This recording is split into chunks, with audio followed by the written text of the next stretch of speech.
মা হ্যাঁ কি করছো তুমি?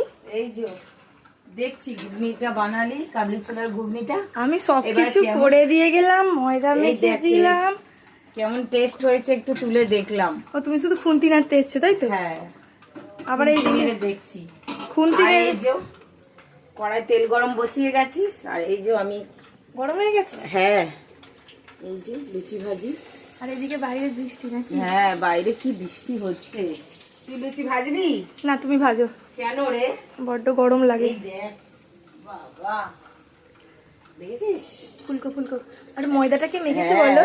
দেখো বন্ধুরা, বৌমা মেখেছে ময়দাটা, বৌমা মেখে দিয়েছে। আর এই দেখো লুচিটা, দেখো খালি লুচিটা দেখা বন্ধুদের, দেখো লুচিটা দেখেছো কত সুন্দর, একদম ফুলকো ফুলকো হয়েছে। গরম গরম বর্ষার মধ্যে গরম গরম লুচি আর কাবলি ছোলা। তোমরা যদি কেউ খেতে চাও, আমার বৌমা খুব সুন্দর রান্না করে, কিন্তু আমার বৌমা খুব সুন্দর রান্না করে, তোমরা খেতে গেলে চলে এসো আমাদের বাড়ি। তো চলো টাটা। ভিডিওটা ভালো লাগলে একটু লাইক করো, একটু কমেন্ট করো। টাটা।